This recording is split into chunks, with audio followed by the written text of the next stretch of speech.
Assalamualaikum warahmatullahi wabarakatuh. Semoga anak ibu sehat selalu. Hari ini, pertemuan ini ibu akan menjelaskan tentang bab 1.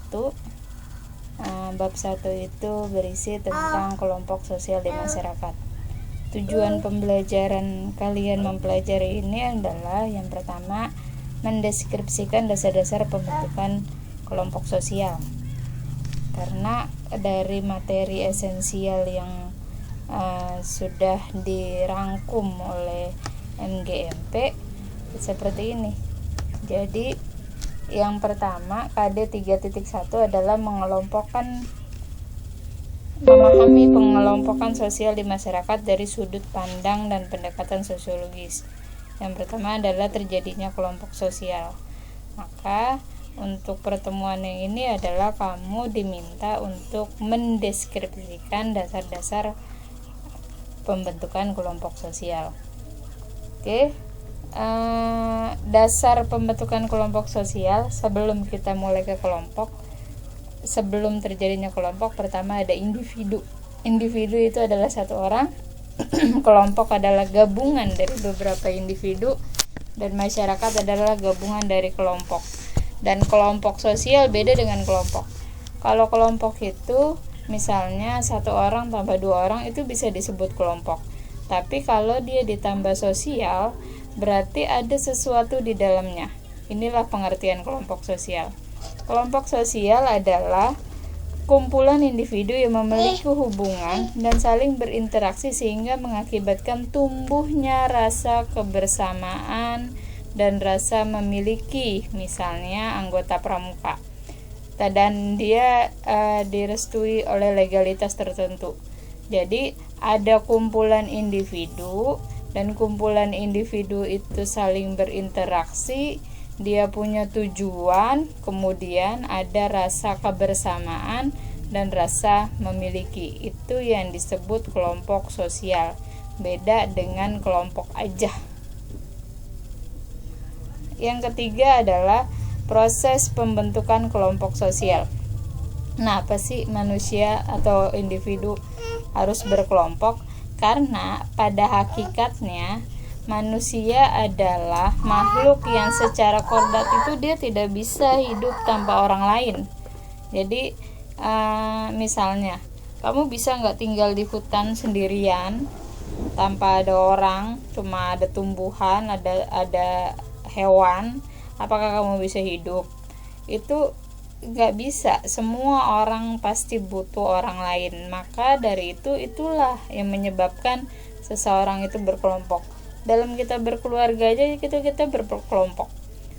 Kelompok kecil yang utama, yang pertama itu adalah di keluarga. Oke. Yang ketiga, poin ketiga, faktor pembentuk kelompok sosial. Karena yang pertama adalah, ini adalah dasar kelompok itu bisa terbentuk. Yang pertama adalah kepentingan yang sama. Kepentingan yang sama, contoh misal saya sama-sama suka atau sama-sama hobi bersepeda, maka saya buat kelompok bicycle apalah, itu namanya kepentingan yang sama. Itu bisa dari hobi yang sama atau visi misi yang sama, itu adalah kepentingan yang sama. Contohnya seperti itu. Yang kedua adalah pertalian darah atau keturunan yang sama. Ini biasanya dalam satu keluarga itu kayak bikin arisan. Misalnya dalam keluarga saya ada arisan IKBS, Ikatan Keluarga Besar Haji Saimah. Maka anggotanya yang bisa masuk ke dalam itu adalah anak keturunannya Haji Saimah. Selain itu ya tidak bisa masuk dalam anggota kelompok tersebut. Itu yang disebut keturunan sama. Atau misalnya kelompok seperti kayak sistem marga. Kalau dia lahir Huta Barat, maka otomatis dia masuk dalam kelompok Huta Barat. Itu adalah pertalian darah atau keturunan yang sama. Yang ketiga adalah daerah atau wilayah yang sama. Dia nih, yang ketiga ini, mereka bikin kelompok didasarkan karena berasal dari daerah yang sama. Contoh misalnya dulu waktu saya mahasiswa di UNJ ada Ikatan Mahasiswa Kuningan IMK. Jadi dia buat kelompok karena berasal dari daerah yang sama, atau misalnya dari daerah Kuningan dia bikin kelompok, tapi kelompok itu dibuat di daerah lain, bukan di daerah yang sama. Contoh misalnya di dekat rumah itu ada kayak paguyuban orang Madura yang dia ingin membangun perekonomian, dia bikin koperasi karena memang berasal dari satu daerah Madura. Di luar daerah Madura mereka tidak bisa bergabung. Itu adalah contoh daerah atau wilayah yang sama. Materi keempat adalah syarat dan ciri kelompok sosial. Syarat dan ciri kelompok sosial yang paling tepat menurut Sujono Sukanto, karena syarat yang pertama adalah ada kesadaran bagian dari kelompok tersebut. Kita sadar bahwa kita adalah bagian dari kelompok, maka kita disebut adalah anggota kelompok. Itu syaratnya. Yang kedua adalah adanya hubungan timbal balik antara anggota yang satu dengan anggota yang lain dalam kelompok tersebut. Hubungan timbal balik maksudnya interaksi. Jangan kita maunya dikasih aja, tapi kita harus memberi juga. Itu yang maksud hubungan timbal balik. Terus yang ketiga adalah ada faktor pengikat yang dimiliki bersama oleh anggota kelompok sehingga hubungan di antara mereka itu semakin erat. Tadi misalnya kepentingan yang sama, karena hobi yang sama, karena tujuan yang sama, karena ideologi yang sama, akhirnya dia bisa membangun kelompok.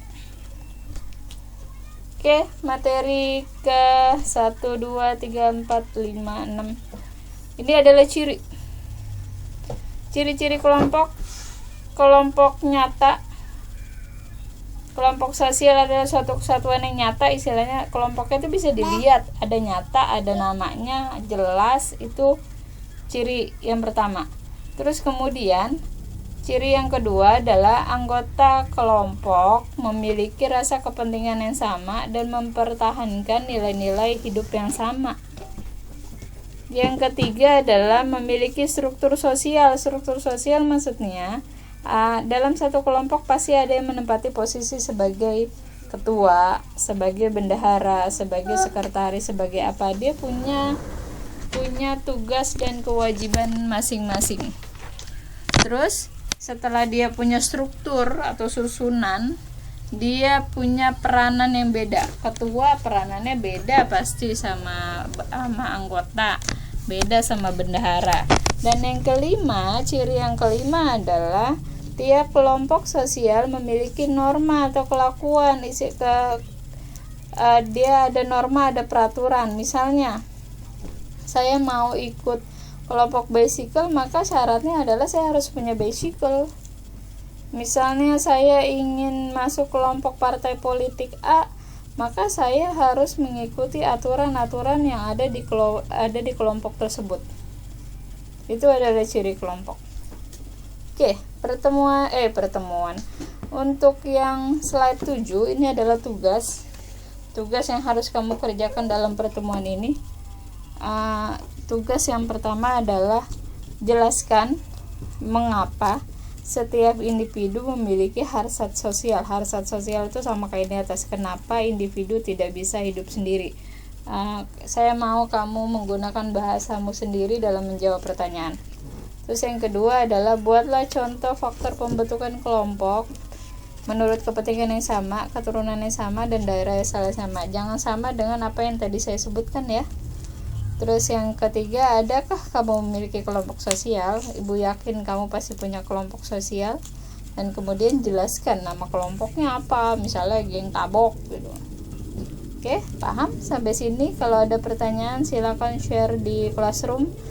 Kalau tidak paham, ibu yakin kamu sudah pintar. Bisa, kalau misalnya ada pertanyaan tulis di pendapat kolom komentar depan ya, biar semuanya bisa tahu, bisa baca, dan semuanya juga belajar. Cukup sekian pertemuan kelompok sosial. Sampai ketemu pertemuan berikutnya. Assalamualaikum warahmatullahi wabarakatuh.